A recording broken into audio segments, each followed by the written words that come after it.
பரிசுத்த நாமத்திற்கு துதி கன மகிமை என்னாலும் உண்டாவதாக. மறுபடியும் இந்த இணையத்தின் வாயிலாக தேவனுடைய பிள்ளைகளை சந்திப்பதில் நான் மிகுந்த மகிழ்ச்சி அடைகின்றேன். தேவனுடைய வார்த்தைகளை நாம் அவருடைய பாதத்தில் அமர்ந்து தியானிக்கும் இந்த வேளை நம்முடைய வாழ்க்கையில் ஆவிக்குரிய ஜீவியத்தில் ஒரு படி அவர் அருகே சேர்க்கும் என்ற நிச்சயத்தோடு தேவனுடைய சமூகத்தில் அவருடைய வார்த்தைகளுக்காக நாம் அமர்ந்திருப்போம். மறுபடியும் இந்த இணையத்தின் வாயிலாக இந்த செய்தியை கேட்டுக்கொண்டிருக்கக்கூடிய ஒவ்வொருவரையும் தேவன் ஆசீர்வதித்து வழிநடத்துவாராக. டைகிரிஸ் யூப்ரட்டிஸ் பள்ளத்தாக்கில் அமைந்த மிக பழமையான நாகரிகம். துவக்கத்தில் அசிரியருக்கு உட்பட்டு இவர்கள் இருந்தாலும் அதிவிரைவில் அன்றைய முழு வல்லரசாக எழும்பினர். இந்த ஆளுகை சரித்திரத்தில் 208 ஆண்டுகள் மிக வலிமையான ஒரு பேரரசாக இருந்து வந்தது. இவர்கள் யுத்தத்தில் மாத்திரம் அல்ல, வானசாஸ்திரத்திலும் இவர்கள் வல்லுநர்களாக இருந்தார்கள். உலகிலேயே கடிகாரத்தை, நேரத்தை அறிந்து கொள்ளும்படியாக ஒரு கடிகாரத்தை கண்டுபிடித்தவர்கள் இந்த நாகரிகத்தை சேர்ந்தவர்கள். சன் டயல், ஆகாசுவின் கடிகாரம் என்று ஒன்றை அவர்கள் கண்டுபிடித்து சூரிய நிழலை வைத்து அவர்கள் நேரத்தை கணித்தார்கள். இவர்கள் சூரிய கடவுளை வணங்கினார்கள். இந்த பாபிலோன் ராஜ்யம் உதயமாவதற்கு முன் அசீரிய தலைவர் நிம்ராத், நோவுடைய பேரனுடைய மகன், பாபேல் டவர் கோபுரத்தை அவன் கட்டினான், பட்டினத்தை அவன் கட்டினான். அவனுடைய மனைவியின் பெயர் செமிராமிஸ். வேதத்தில் இவளை வான ராக்கினி என்று பதிவிடப்பட்டிருக்கின்றது. அசிரிய மக்கள் இவளை சூரிய கடவுளாக வழிபட்டு வந்தார்கள். இந்த நிம்ராத் இறந்தவுடன் இந்த செராமிஸ் ஒரு மகனை அவள் பெற்றாள். அந்த மகனுக்கு தம்மூஸ் என்று பெயரிட்டார். இந்த சூரிய கடவுள் தம்மூஸ் இந்த பாபிலோனிலே மிக பிரசித்தி பெற்ற கடவுளாக அவர்கள் வணங்கி வந்தார்கள். மிக பிரசித்தி பெற்ற ஒரு இறைவனாக அவர்கள் இந்த தம்மூஸ் என்று சொல்லக்கூடிய சூரிய கடவுளை அவர்கள் வணங்கி வந்தார்கள். பாபிலோனில் சுமார் கிமு 722 வருடம் 10வது மாதம் ஒரு குறிப்பிட்ட நாளில் அந்த பாபிலோனின் பேரரசனாகிய மெரதபலதன் தன்னுடைய உற்றிகளின் மீதாக, தன்னுடைய கோட்டையின் மீதாக அவன் நடந்து வந்து கொண்டிருக்கும் பொழுது நாடே அதிர்ச்சிக்குள்ளாக்கக்கூடிய ஒரு சம்பவத்தை அவன் பார்த்தான். ஆகாசுவின் அந்த கடிகாரம் 10 சாயை பின்னிட்டு போவதை அவன் பார்த்தான். இதை பார்த்த மாத்திரத்தில் அவன் மிகவும் மிகவும் பயந்தான். அந்த சூரிய கடவுள் அவனுக்கு ஏதோ ஒன்றை சொல்வது போன்று அவனுடைய உள்ளார்ந்த மனது அவனிடத்தில் பேசியது. ஆகாசுவின் அந்த கடிகாரம் 10 பாகை முன்னிட்டு சென்றால் பரவாயில்லை, அது பின்னிட்டு செல்லுகின்றது. அரண்மனையில் இருந்த அந்த அரசன் மெரதக் பலதன் அதிர்ச்சிக்குள்ளானான். பலன் வாய்ந்த அந்த சூரிய கடவுள்,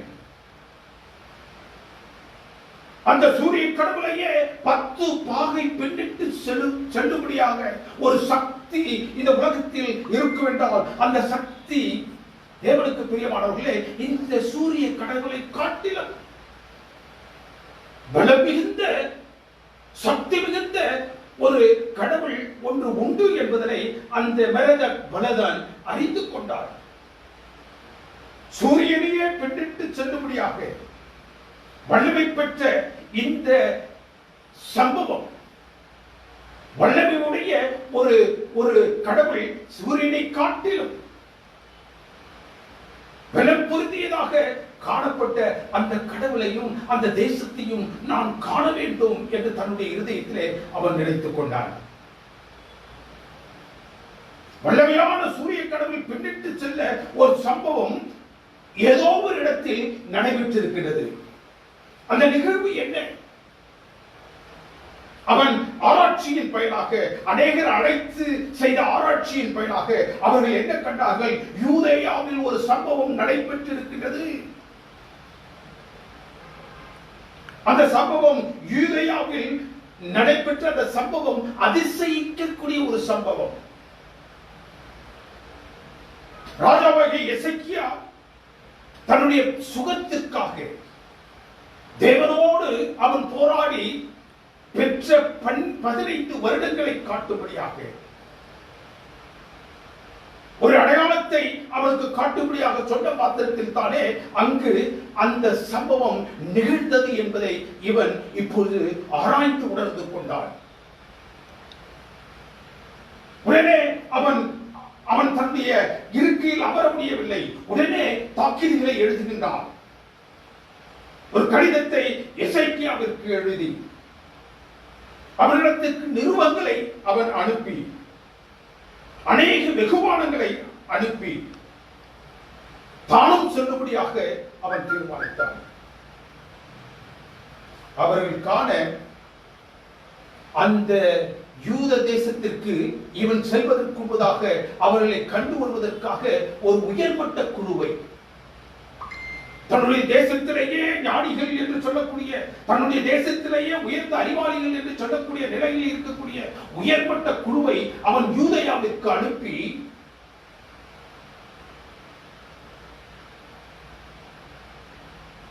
எசேக்கியாவிடத்தில் பேசி அந்த நிகழ்வை குறித்தும் நாங்கள் வணங்கக்கூடிய அந்த சூரிய கடவுள் 10 பாகை பின்னிட்டு சென்றதற்கான காரணம் என்ன அதிசயம் இங்கு ஏற்பட்டது என்பதனை நாங்கள் அறிய வந்திருக்கின்றோம்.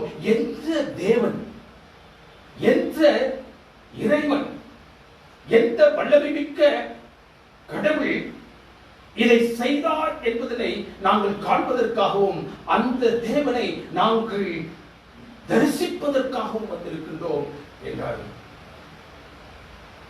வந்த அந்த உயர்மட்ட குழுவை எசேக்கியா ராஜா அழைத்து அமர செய்து அவர்களுக்கு இப்பொழுது அவன் ஒவ்வொன்றாக காட்டினான்.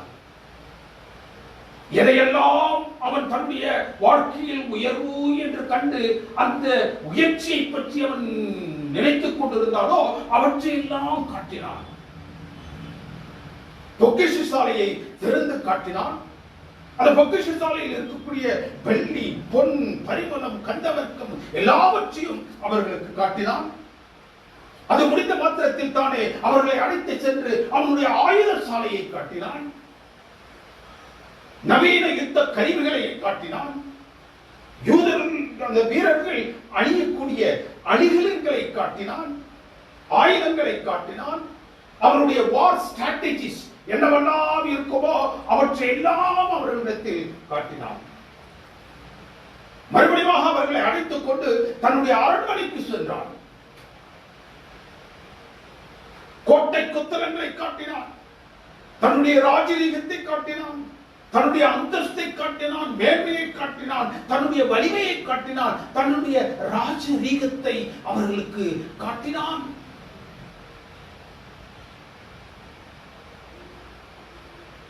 இதை காட்டிய மாத்திரத்தில் யோசிக்கிறான், இன்னும் என்னவெல்லாம் என்னுடைய வாழ்க்கையில் நான் பெரிய சம்பத்தாக நினைக்கின்றேன், என்னுடைய வாழ்க்கையில் அதிகப்படியாக எனக்கு பெற்றதாக நான் நினைக்கின்றேன் என்று யோசித்து பார்க்கும்போது அந்த செனகெரிப்பை எதிர்த்து யுத்தம் செய்வதற்காக எருசலேம் மதில்களை அவன் எழுப்பித்து கட்டினான் அல்லவா, அந்த மதில்களை காட்டினான்.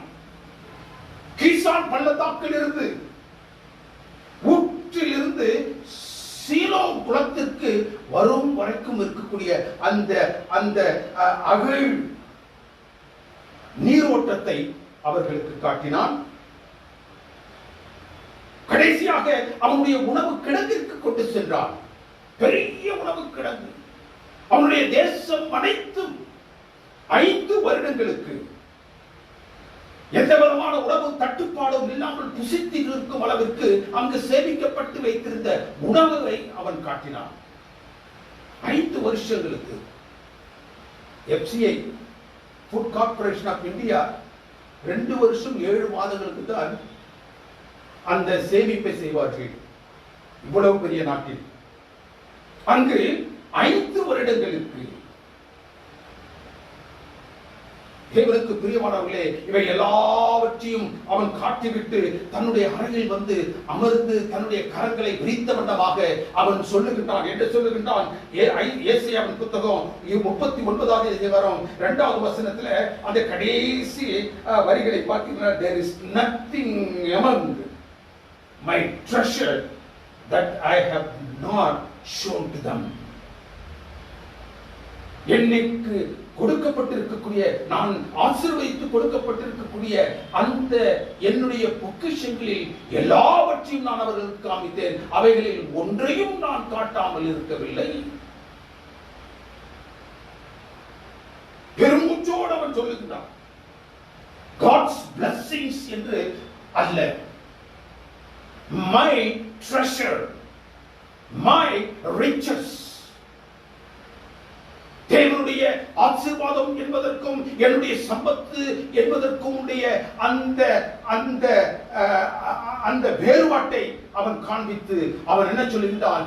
தேவனுடைய ஆசீர்வாதத்தை அல்ல, என்னுடைய சம்பத்தை நான் காட்டுகின்றேன்.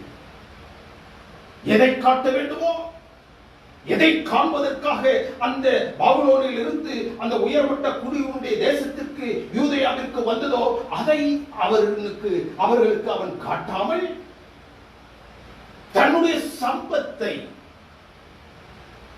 ஒவ்வொன்றாக அவர்களுக்கு அவன் காட்டுகின்றான். தேவனுக்கு பிரியமானவர்களே, இந்த நாளில் 4 முக்கியமான காரியங்களை அவன் காட்டியிருக்க வேண்டும் என்று வேதம் நமக்கு போதிக்கின்றது. அவன் காட்டியிருக்க வேண்டிய காரியங்கள் 4. அந்த 4ஐயும் அவன் காட்டாமல் அவன் தன்னுடைய சம்பத்தை அவர்களுக்கு காட்டினான், தன்னுடைய முயற்சியை அவர்களுக்கு அவன் காட்டினான். தேவனுக்கு பிரியமான தேவஜனமே, இன்றைய தியானத்திற்கு இந்த 4 காரியங்கள் எவற்றையெல்லாம் அவன் காண்பித்திருக்க வேண்டும் என்று வேதம் சொல்லுகிறதோ அந்த 4 காரியங்களை நாம் சற்று கவனித்து பார்ப்போம். முதலாவது, வந்திருக்கக்கூடிய அந்த உயர்மட்ட குழுவிற்கு அவன் எதை குறித்து சொல்லி இருக்க வேண்டும்? தேவன் அவனுக்கு பாராட்டின பாதுகாப்பை குறித்து அவன் பேசி இருக்க வேண்டும். அவனுடைய தேவன் பாதுகாப்பின் தேவன்,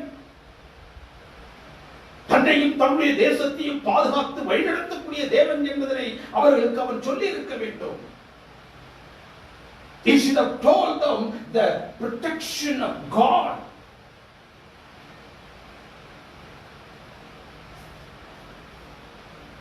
அசீரியா ராஜா செனகெரிப் பெரிய சேனையோடு வரும் பொழுது இவன் ரப்சாக்கை அனுப்பினான். செனகெரிப் அசீரிய ராஜாவாகிய ரப்சாக் சனகரிப்பினால் அனுப்பப்படும் பொழுது பெரிய சேனையோடு 1,85,000 வீரர்களை கொண்ட சேனையோடு இங்கு அவர்கள் வரும்பொழுது எதிர்பாராத தாக்குதலை தேவனுக்கு பிரியமானவர்களே இந்த அசீரியர்கள் யூதேயாவின் மீது கொண்டு வரும் பொழுது ஆயுதமில்லாத நிலையில் எதிர்பாராத நிலையில் 1,85,000 பேர் அந்த நாட்டை சுற்றிலும் அவர்கள் நிற்கும் பொழுது, முற்றுகையிட்டு நிற்கும் பொழுது இந்த எசேக்கியா தன்னுடைய விசாரிப்புக்காரனாகிய எலியாக்கியாமையும் தன்னுடைய சம்பிரதியாகிய சப்னா என்பவரையும் இருவரையும் அங்கு அனுப்புகின்றார். தேவ சமூகத்தில் சென்ற அந்த எசேக்கியாவிடம், தேவனுக்கு பிரியமானவர்களே, இந்த இருவரும் அந்த அசிரியர்கள் முற்றுகையிட்டுக் கொண்டிருக்கக்கூடிய இடத்துல இந்த சப்னாவும் சம்பிரதியும் அவர்கள் எலியாக்கியும் சம்பிரதியும் சென்று அங்கு நிற்கும் அந்த நிலையில தேவனுக்கு பிரியமானவர்களே, இந்த செனகெரிப் ரப்சாக்கை அனுப்பி அந்த யூதேயாவில் இருக்கக்கூடியவர்களை பயமுறுத்தும்படியாக அவன் வார்த்தைகளை பேசும்படியாக சொன்னான். என்ன சொன்னால், நீங்கள் எங்களை விரோதிக்கும் அளவும் யார் உங்களுக்கு நம்பிக்கையை ஊட்டியது? எங்களுடைய சேனை எவ்வளவு பெரியது, எங்களுடைய வலிமை எவ்வளவு பெரியது என்பதை நீங்கள் கண்டோம். எங்களை நீங்கள் விரோதிப்பதற்கு யார் மீது நம்பிக்கை வைத்திருக்கிறீர்கள்? தேவனுடைய கட்டளையோடு நாங்கள் வந்திருக்கிறோம். போய் சொல்றான். எசேக்கியா உங்களை வஞ்சிக்கும்படியாக பார்க்கின்றான். அவன் உங்களை வஞ்சிக்காதவனை பார்த்துக் கொள்ளுங்கள். ஏனென்றால் எங்களுடைய கரங்களில் இருந்து உங்களை விடுவிப்பதற்கு யாராலையும் முடியாது. தேவனுடைய ஆசீர்வாதத்தை அல்ல. தேவனுக்கு பிரியமானவர்களே, தன்னுடைய சம்பத்தை அவன் காட்டினான்.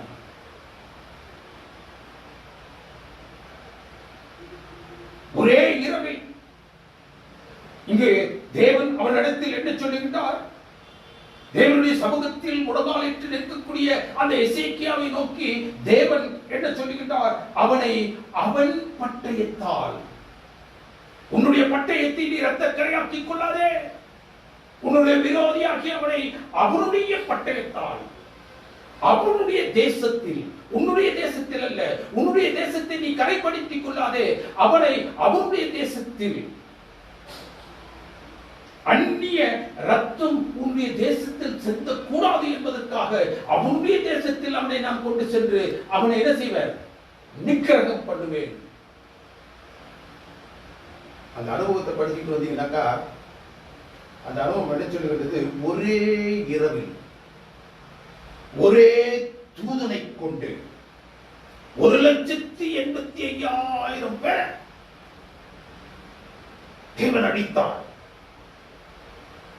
தேவன் தம்முடைய பிள்ளையை பாதுகாக்க வேண்டும் என்பதற்காக பரலோகத்தின் தூதனை அனுப்பினார். அந்த பரலோகத்தின் தூதன் என்ன செய்தான்? அந்த இரவில் மாத்திரம் தானே, ஒரே இரவில் 1,85,000 பேரை சங்காரம் பண்ணினார். தேவனுக்கு பிரியமானவர்களே, எதை காட்டியிருக்கணும் இந்த எசேக்கியா? அந்த பாபிலோனிலிருந்து வந்திருக்கக்கூடிய அந்த உயர்மட்ட குழுவினிடத்தில் அவன் காட்டியிருக்க வேண்டிய முதலாவது காரியம் தேவனை குறித்து அவன் காட்டியிருக்கிறான். தேவன் தன்னுடைய பிள்ளைகளுக்கு பாராட்டக்கூடிய பாதுகாப்பை அவன் காட்டியிருக்க வேண்டும்.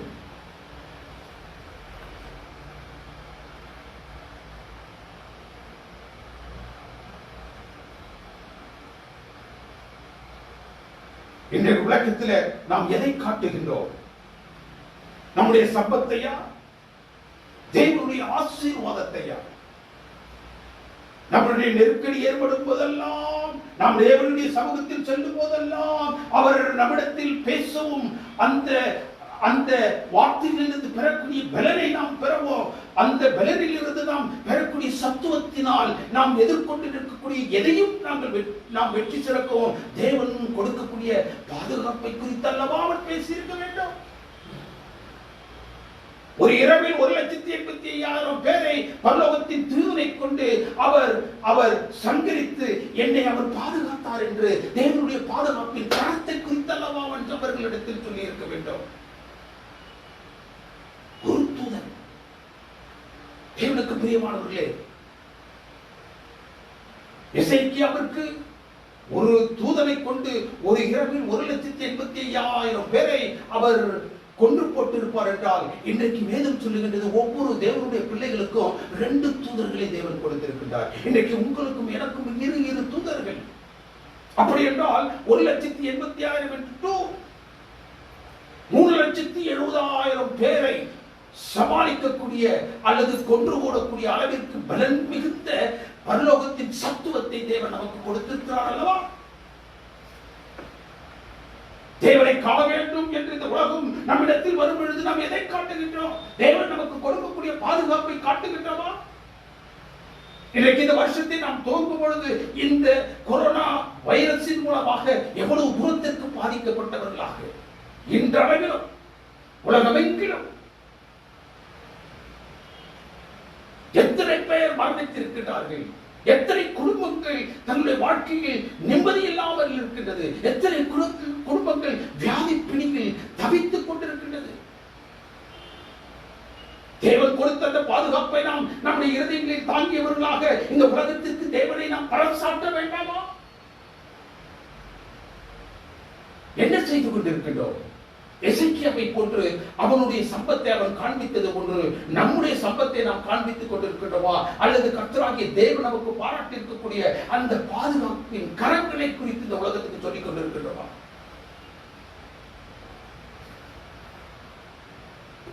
இரண்டாவதாக, ஒரு மனிதனுக்காக அவனது ஜெபத்தை கேட்க வேண்டும் என்பதற்காக, ஒரு மனிதனுடைய ஜெபத்தை கேட்க வேண்டும் என்பதற்காக தேவனுக்கு பிரியமானவர்களே, சூரியனையே 10 பாகை பின்னிட்டு செல்லும்படியாக அவர் செய்தார். சூரியனை முன்னுக்கு கொண்டு செல்லும் வேண்டும் என்றால் ஏதோ ஒரு விதத்தில் சாத்தியம். ஆனால் கடந்து வந்த பாதையில் அதை மறுபடியும் இழுத்து விட வேண்டும் என்றால், past cannot be reviewed, rewinded. சூரியனை முன்னுக்கு வைப்பதல்ல, அதை பின்னிட்டு செல்லும்படியாக.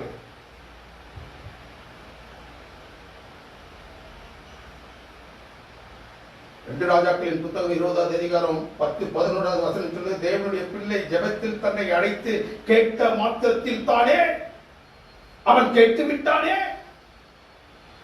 என்பதற்காக தேவன் ஒரு அடையாளத்தை காட்ட வேண்டும் என்று அவர் நினைத்து, உலகத்திலேயே அதிகமான ஜனங்கள் அதிக வல்லமை உள்ள தேவன் என்று போற்றி பாடிக்கொண்டிருந்த அந்த சூரியனையே அவர் 10 பாகை 10 சாயை பின்னிட்டு செல்லும்படியாக.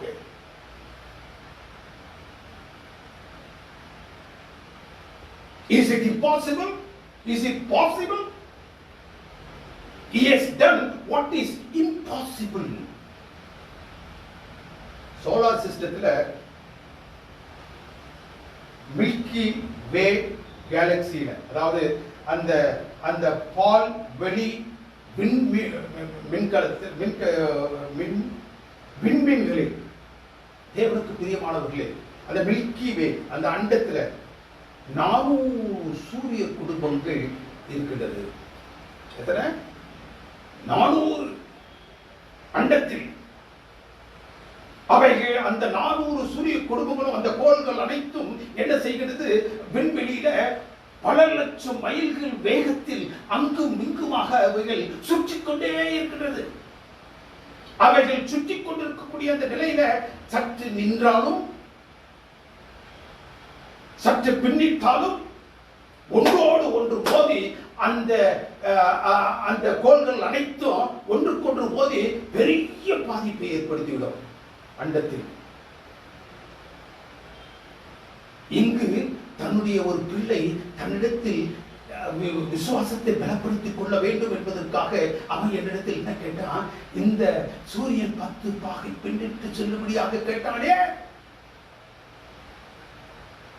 அந்த அண்டத்தில் என்ன நிகழ்ந்தாலும் சரி, இயற்கையில் எவ்வளவு சேதம் ஏற்பட்டாலும் சரி, எனக்கு அது பொருட்டல்ல. என்னுடைய மகன் மகள் கேட்கக்கூடிய அந்த ஜெபத்தை நான் கேட்க வேண்டும், அவருடைய விசுவாசத்தை நாம் பலப்படுத்த வேண்டும் என்பதற்காக தேவன் இயற்கையை அசைத்து காட்டுகின்றார் அல்லவா?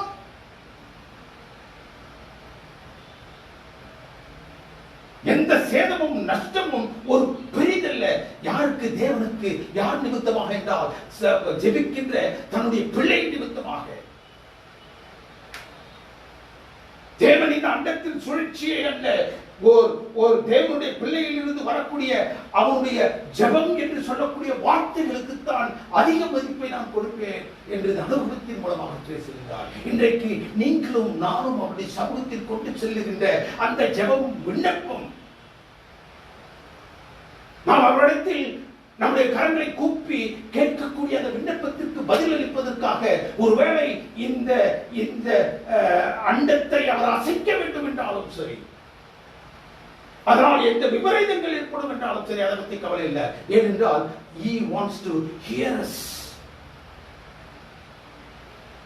நம்முடைய விசுவாசத்தை பலப்படுத்தக்கூடிய எந்த காரியமாக இருந்தாலும் அதைத்தான் நான் முன்னாக செய்வேன், மற்றவைகள் எனக்கு பின்னானவைகள் என்று தேவன் இந்த அனுபவத்தின் மூலமாக பேசுகின்றார்.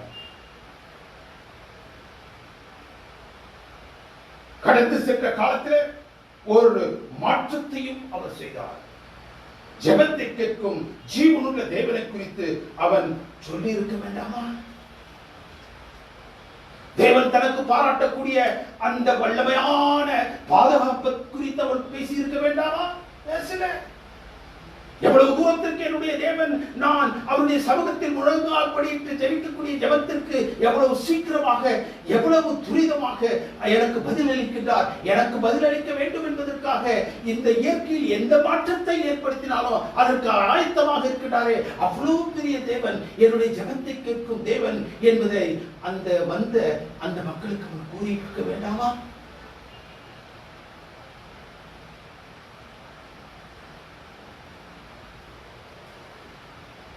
இவருக்கு பிரியமானவர்களே,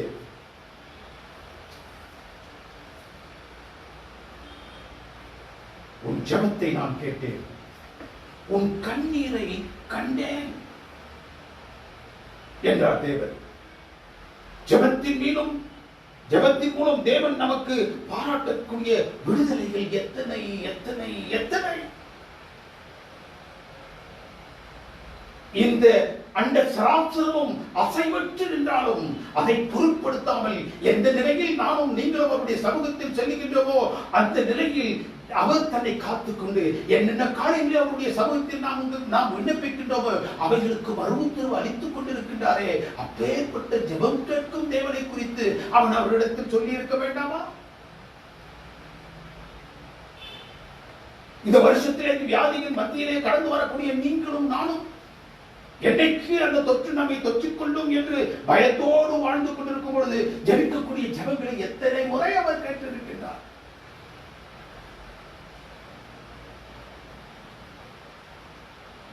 வாதையை, நம்முடைய கூடாரத்தை அண்டாவண்ணம் தன்னுடைய தூதர்களை நம்முடைய இல்லத்திற்கு முன்பதாக வைத்து எத்தனை முறை நம்மை பாதுகாத்திருக்கின்றார். எத்தனை முறை நம்முடைய ஜெபங்களுக்கு அவர் பதிலளித்திருக்கின்றார்.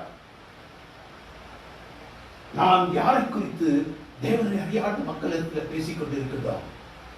யாரை குறித்து பேசிக் கொண்டிருக்கின்றோம்? நம்மை குறித்தோ, நம்முடைய சம்பவத்தை குறித்து பேசிக் கொண்டிருக்கின்றோமா, அல்லது தேவனுடைய ஆசீர்வாதத்தை குறித்து பேசுகின்றோமா? தேவன் தன்னுடைய பிள்ளைகளுக்கு பாராட்டக்கூடிய ஆசீர்வாதங்கள், தேவன் தன்னுடைய பிள்ளைகளுக்கு பாராட்டக்கூடிய ஆசீர்வாதங்களில் முதலாவது பாதுகாப்பு, இரண்டாவது அவர் நம்முடைய ஜெபத்தை கேட்கும் தேவன் என்பது. இதான் ஆசீர்வாதம். மூன்றாவதாக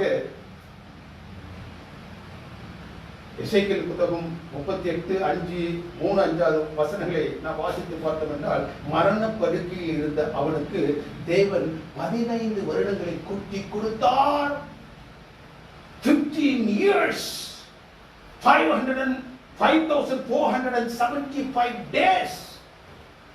ஒரு நாள் 2 நாள் அல்ல, ஒரு வாரம் 2 வாரம் அல்ல, ஒரு மாதம் 2 மாதம் அல்ல, ஒரு வருடம் 2 வருடம் அல்ல, 15 வருடங்கள், 5475 நாட்கள்.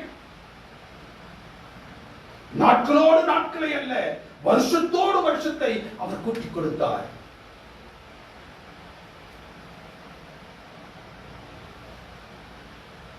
ஏன் 15 வருஷம்?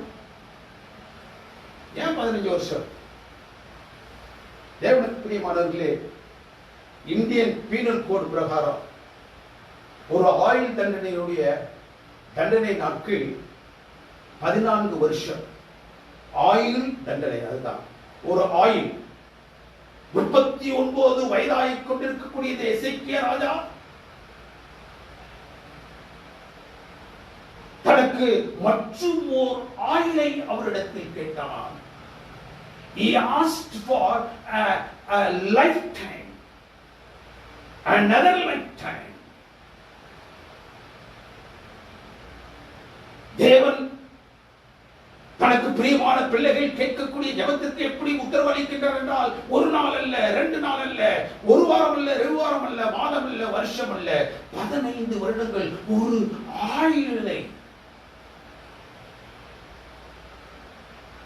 அவனுக்கு கூட்டி கொடுத்தார். One lifetime. ஒரு நாள், ஒரு வருடம் இல்லை, ஒரு ஆயுள். தேவனுக்கு பிரியமானவர்களே, இன்றைக்கு உங்களுடைய மதிப்பும் என்னுடைய மதிப்பும், இன்றைக்கு நம்முடைய உடலில் தேவன் வைத்திருக்கக்கூடிய ஒவ்வொரு அசைவுகளுக்கு ஆதாரமான ஒவ்வொரு அங்கங்களும் எவ்வளவு மதிப்புடையது என்பதில் நமக்கு இப்ப தெரியாது.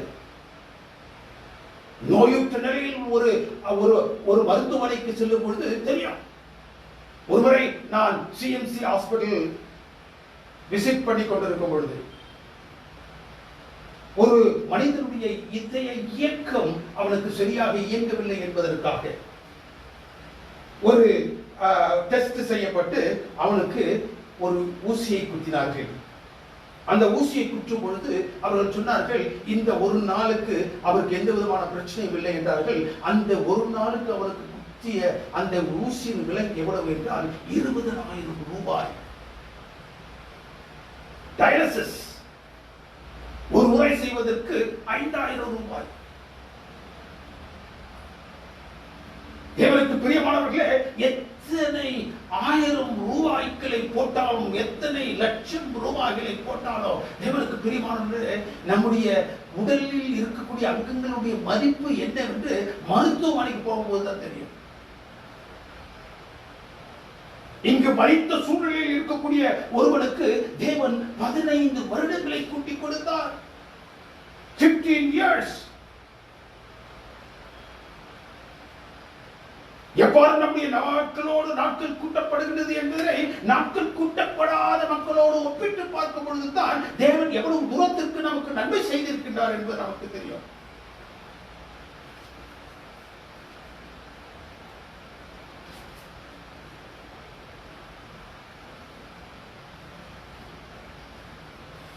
தேவனுக்கு பிரியமானவர்களே, இந்த அனுபவத்தில் நான் பார்த்த ஒரு உன்னதமான ஒரு காரியம் என்ன, இந்த எசேக்கியா ராஜா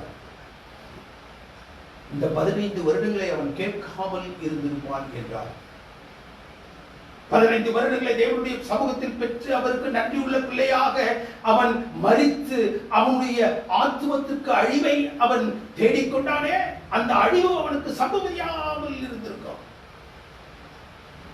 தேவ சித்தத்திற்கு மீறி நாம் பெறக்கூடிய நன்மைகளும் ஆபத்துக்குத்தான் நம்மை வழிநடத்தும் என்பதற்கு இந்த அனுபவம் நமக்கு ஒரு பாடமாக வைக்கப்பட்டிருக்கிறது. நான்காவதாக அவன் எதை காட்டியிருக்க வேண்டும் தெரியுமா? பாதுகாப்பை காட்டியிருக்கணும். தேவன் தன்னுடைய பிள்ளைகளுக்கு பாராட்டக்கூடிய பாதுகாப்பை காட்டியிருக்கிறோம். இரண்டாவதாக தேவன் தன்னுடைய பிள்ளைகளுடைய ஜெபத்தை கேட்பதற்காக எதையும் செய்யக்கூடியவர் என்பதை அவன் காட்டியிருக்க வேண்டும். மூன்றாவதாக தேவனுக்கு பிரியமானவர்களே, தேவன் நாட்களோடு நாட்களை கூட்டிக் கொடுக்கக்கூடியவர் தேவன். இன்றைக்கு நாம் ஜீவித்துக் கொண்டிருக்கின்றோம் என்றால், நம்முடைய ஜீவன் தக்க வைக்கப்பட்டிருக்கின்றது என்றால், அது தேவன் பாராட்டக்கூடிய சுத்த கிருபை. அந்த கிருபையை குறித்து அவர்களோடு பேசி இருக்க வேண்டும். நான்காவதாக எசேக்கியா ராஜாவை குறித்து பேசும்பொழுது ஒரு வசனத்தை நான் வாசிக்கும்படியாக வாசிக்கின்றேன். 2 நாளாகமத்தின் புத்தகம் 32வது அதிகாரம் வசனம் 12வது வசனம். அவருடைய மேடைகளையும் அவருடைய பலிப்பீடங்களையும் தள்ளிவிட்டவனும் ஒரே பலிப்பீடத்திற்கு முன்பதாக பணிந்து அதன் மேல் தூபம் காட்டுங்கள் என்று யூதாவுக்கும் எருசலேமிற்கும் சொன்னவனும் இந்த எசேக்கியா ராஜா தான். யூதாவில் இருக்கக்கூடிய சிலை வணக்கத்தையும் தோப்பு விக்கிரகங்களையும் அடித்து போட்டவன், தேசத்தில் சுபிட்சத்தை அவன் ஏற்படுத்துவதற்காக விக்கிரகங்களை அவன் புறமாக்கி போட்டவன், சிலை வணக்கத்தை குறித்தோ அதனால் வரக்கூடிய தேவனுடைய கோப ஆக்கினியை குறித்தோ தேவனை அறியாத அஞ்ஞான அந்த மேல்மட்ட குழுவின் இடத்தில் அவன் பேசியிருக்க வேண்டும். படைப்பை வணங்குவதை நீங்கள் விட்டு விடுங்கள், படைத்தவரை வணங்குங்கள். நாங்கள் வணங்கக்கூடிய இந்த தெய்வம் தான் அந்த சூரியனை படைத்தார். அந்த சூரியனை வணங்குவதை காட்டிலும் அந்த சூரியனை படைத்தவரை வணங்குங்கள், மெய்யான தேவனை வணங்குங்கள், யெகோவா என்று சொல்லக்கூடிய தேவனை வணங்குங்கள் என்று அவரை குறித்து அவர்கள் சொல்லி இருக்க வேண்டும். சூரியனை படைத்தவரை காட்டிலும் வேறு யார் உன்னதமானவர்? நீங்கள் வணங்கக்கூடிய அந்த சூரியனை 10 பாகை பின்னிட்டு செல்லும்படியாக செய்தவர், படைத்தவர், சிருஷ்டித்தவர், எல்லா அதிகாரங்களையும் தன்னில் வைத்துக் கொண்டிருக்கக்கூடியவர். படைத்தவரை பற்றி சாட்சி பகர அவனுக்கு ஒரு தருணம் அங்கு கிடைத்தது. அவன் அதை செய்யவில்லை. அவனை தேடி வந்த மக்கள் சூரியனை 10 பாகை பின்னிட்டு போக செய்த தேவனை பற்றி கேட்கும் பொழுதாவது அவன் சொல்லி இருக்க வேண்டும். தேவனை பற்றி நேரடியாக கேட்ட பிறகும் அவன் தன்னை குறித்து பேசிக் கொண்டிருந்தான். தேவனை அறியாத மக்கள் நம்மிடத்தில் பேசும்பொழுது நாம் தேவனை குறித்து பேசிக் கொண்டிருக்கின்றோமா? அவர் பாராட்டிய பாதுகாப்பை குறித்து பேசிக் கொண்டிருக்கிறோமா? அவர் கேட்கக்கூடிய நம்முடைய ஜெபங்களை குறித்து பேசிக் கொண்டிருக்கிறோமா? ஒவ்வொரு நாளையும் நம்முடைய வாழ்க்கையில் கூட்டிக் கொடுத்துக் கொண்டிருக்கக்கூடிய அந்த தேவனை பற்றி பேசிக் கொண்டிருக்கின்றோமா? அல்லது நம்முடைய சம்பத்தை குறித்து நாம் பேசிக் கொண்டிருக்கின்றோமா? என்ன செய்து கொண்டிருக்கின்றோம்? 15 வருடங்களை கூட்டிக் கொடுத்த அந்த தேவனை குறித்து அவர் பேசவில்லை.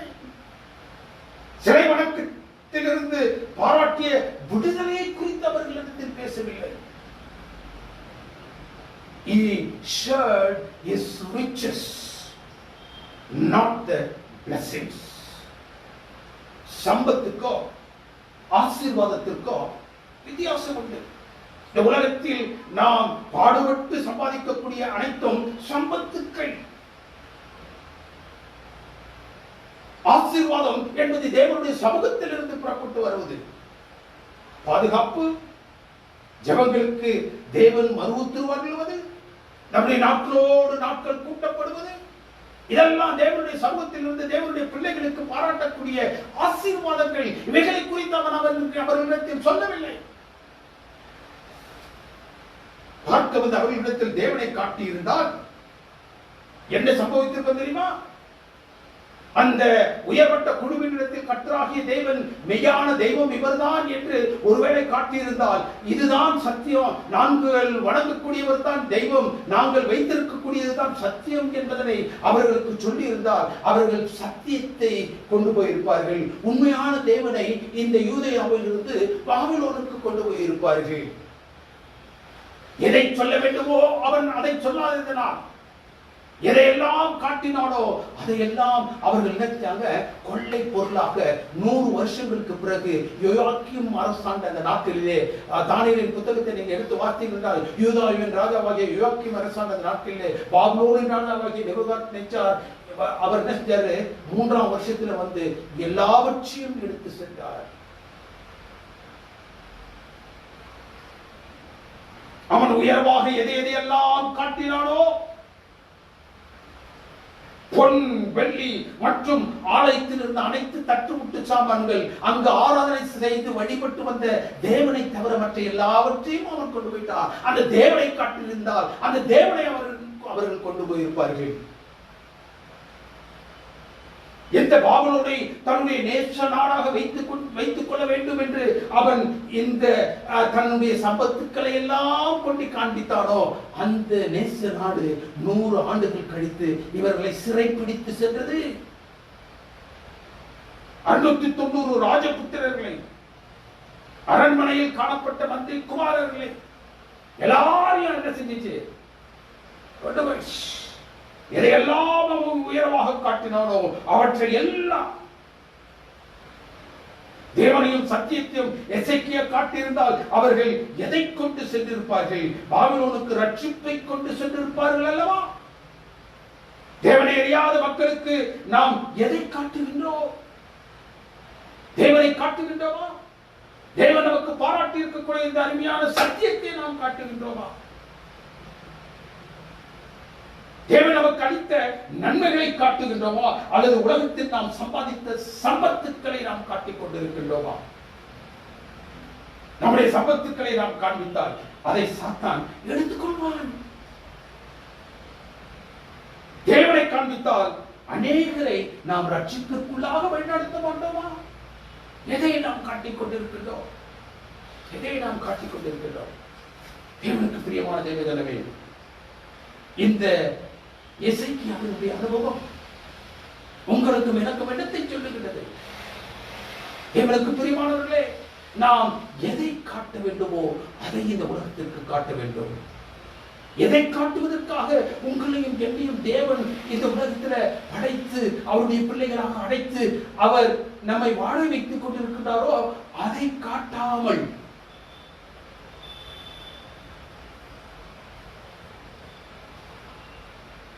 நம்முடைய சம்பத்துக்களை காட்டிக் கொண்டிருந்தோம் என்றால், நம்முடைய சத்துவத்தை காட்டிக் கொண்டிருந்தோம் என்றால், நாம் யார் என்பதை மற்றவர்களுக்கு சொல்லிக் கொண்டிருந்தோம் என்றால், தேவன் யார் என்பதை சொல்வதை காட்டிலும் நாம் யார் என்பதை நாம் சொல்லிக் கொண்டிருந்தோம் என்றால், நம்மையும் நம்மை சார்ந்த அனைத்தையும் அவன் கொள்ளை பொருளாக கொண்டு சென்று விடுவான். தேவனுக்கு பிரியமானவர்களே, இதை எசேக்கியா ராஜா தன்னுடைய வாழ்க்கையில் அவன் தன்னுடைய ஆளுகையை மிக நேர்த்தியான நிலையில் கொண்டு வந்தான். அவனுடைய ஆளுகையின் துவக்கத்தில் அந்த விக்கிரகங்களையும் தோப்பு விக்கிரகங்களையும் அவன் தகர்த்தெறிந்தான். நீங்கள் ஆராதனை செய்ய வேண்டும் என்றால் இது அல்லவா பலிபிடோ, இங்கு அல்லவா நீங்கள் செய்ய வேண்டும் என்று மெய்யான தேவனை குறித்து அவன் பறைசாற்றிக் கொண்டிருந்தான். தேவனுக்கு பிரியமானவர்களே, அப்பேற்பட்ட தேவனை அவன் அவர்களுக்கு காட்டியிருந்தால்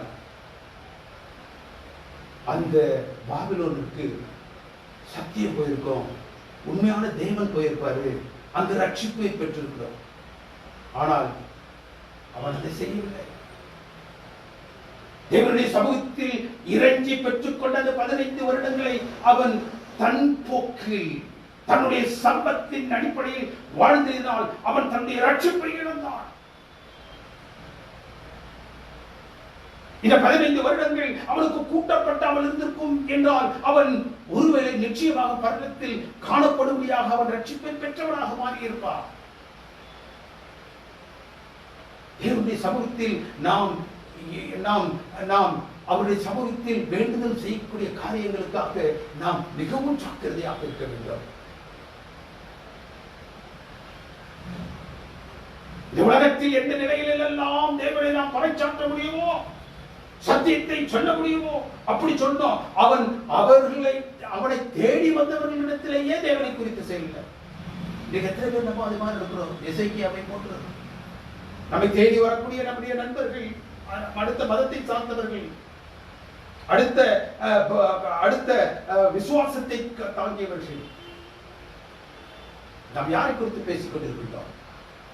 நம்முடைய இல்லங்களுக்கு வரும் பொழுது, நம்முடைய வாழ்க்கையில் சந்திக்கக்கூடிய நம்முடைய நண்பர்களுக்கு எதை குறித்து நாம் சொல்லிக் கொண்டிருக்கின்றோம்? உண்மையான தேவனை குறித்து சொல்லிக் கொண்டிருக்கின்றோமா? நம்முடைய சம்பத்துக்களை குறித்து நாம் மேன்மை பாராட்டி கொண்டிருக்கின்றோமா? நமக்கு ஒரு பெரிய அடியை தேவன் இந்த அனுபவத்தின் மாணவத்திற்காக, நீ சம்பத்தை குறித்து பேசினா, உன்னுடைய மேன்மை குறித்து பேசினா அவை அனைத்து எடுத்துக் கொள்ளப்படும். எதை குறித்து நீ பேசுவதற்காக நான் அழைத்தேனோ அதை குறித்து பேசுவதன் மூலமாக, எதை நீ மற்றவர்களோடு பகிர்ந்து கொள்கின்றாரோ அதை நீ பகிர்ந்து கொள்ளும் பொழுது, எவன் ஒருவன் தேவனுடைய சமூகத்தில் தன்னை தாழ்த்துகின்றானோ அந்த நிலை ஏற்படவில்லை என்றால், உன்னை அழைத்த அழைப்பிற்கு நீ பரலோகத்திற்கு பதில் சொல்ல வேண்டும்.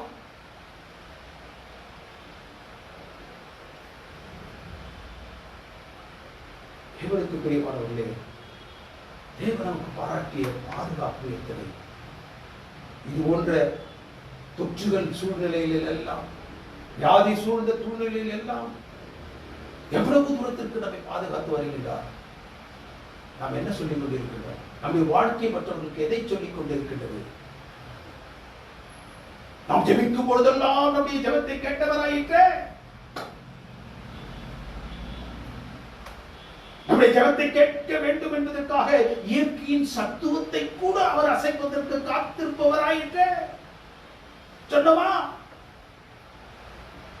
எந்த இடத்திற்கு செல்ல வேண்டும் என்று இந்த உலகத்தில் இந்த இது போன்ற பேண்டமிக் நேரத்தில் எங்க போனோம், யாரை சந்திக்கணும் என்று தடுமாறி கொண்டிருக்கக்கூடிய இந்த உலகத்திற்கு இந்த தேவனை குறித்தோ, அவர் நமக்கு கொடுக்கக்கூடிய பாதுகாப்பை குறித்தோ, அவர் நம்முடைய வாழ்க்கையில் பாராட்டக்கூடிய வாழ்நாட்களை குறித்தோ, நம்முடைய ஜெபத்திற்கு உத்தரவை எப்படியெல்லாம் சொல்லுகின்றார் என்பதை குறித்தோ நாம் சொல்லி இருக்கின்றோமா?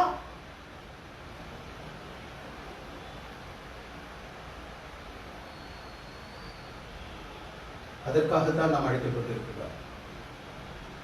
நீங்களும் நானும் அழைக்கப்பட்டதற்கான காரணம் மெய்யான தேவனை குறித்தோம், அவர் நமக்கு பாராட்டக்கூடிய பாதுகாப்பை குறித்தோம், அவர் நம்முடைய ஜெபங்களுக்கு செய்யக்கூடிய உத்தரவுகளை குறித்தோம், நம்முடைய வாழ்நாட்களில் நாட்களோடு நாட்களை கூட்டக்கூடிய அதிசயத்தை குறித்தோம், நமக்காக இந்த இயற்கையையும் அவர் அவர் அவர் விதி அதனுடைய ஏதைகளை எல்லாம் மீறி நம்மோடு பேசுகிறவராக இருக்கின்றார் என்பதை குறித்தோம் எத்தனை இடத்தில், எத்தனை பேரிடத்தில் நாம் அவரை குறித்து பகிர்ந்து கொண்டிருக்கின்றோம். அதற்காகத்தான் நாம் அழைக்கப்பட்டிருக்கின்றோம். கடைசி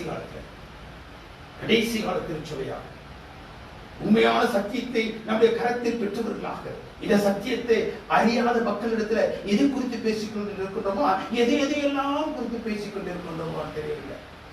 எவ்வளவு நாட்கள் இதை நாம் செய்யப்படுகிறோம். சீக்கிரமாக அவர் வரப்போகிறார். அவருடைய வருகை நாம் அவருக்காக வைத்திருக்கக்கூடிய சாட்சியின் ஜீவியத்தில் அமைந்திருக்கிறது.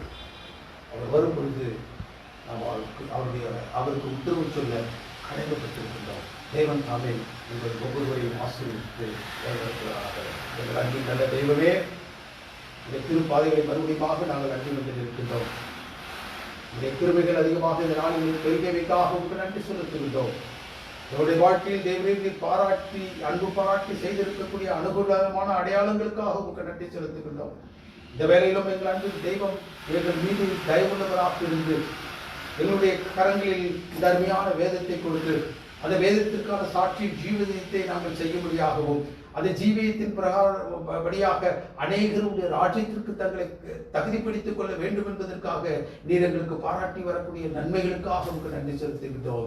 நீர் எங்களுக்கு பாராட்டி வரக்கூடிய பாதுகாப்பிற்காக உங்களுக்கு நன்றி செலுத்துகின்றோம். நீர் எங்களுடைய ஜெபங்களை கேட்கின்றீர் என்பதற்காக உங்களுக்கு நன்றி செலுத்துகின்றோம். எங்களுடைய ஜெபங்கள் கேட்பதற்காக இந்த இயற்கையின் சத்துவங்களை கூட நீர் அசைக்கின்றீர் என்பதற்காக உங்களுக்கு நன்றி செலுத்துகின்றோம். எங்களுடைய வாழ்க்கை நாட்களில் ஒவ்வொரு நாளையும் நீர் கூட்டிக் கொடுக்கும் தேவனாக இருக்கின்றீர் என்பதற்காக உங்களுக்கு நன்றி செலுத்துகின்றோம். இந்த இடர்பாடு மிக்க நெருக்கடியான வியாதியின் சூழ்நிலையில் இருக்கக்கூடிய நாட்களிலும் கூட எங்களுடைய இல்லத்திற்கு முன்பதாக அரணாக நின்று முனை தூதர்கள் வைத்து ஒரு வாதையும் எங்களை அண்டாத வண்ணம் காக்கும் தேவனாக இருக்கின்றேன் என்பதற்காக உங்கள் நன்றி செலுத்துகிறோம்.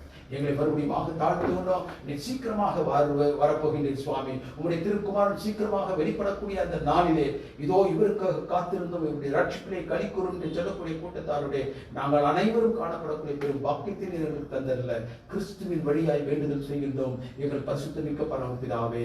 ஆமென். அவருடைய கர்த்தராகிய இயேசு கிறிஸ்துவின் கிருபையும் பிதாவுடைய அன்பும் பரிசுத்த ஆவியானவருடைய அன்பும் ஐக்கியமும் சிநேகமும் நம்முடைய ஒவ்வொருவருக்கும் விசேஷமாக இந்த செய்தியை உலகமெங்கிலும் இருந்து கேட்டுக்கொண்டிருக்கக்கூடிய தமது பிள்ளைகள் ஒவ்வொருவரோடும் அவருடைய குடும்பங்களோடும் இன்றும் சதா காலங்களிலும் இருப்பதாக. ஆமென். ஆமென்.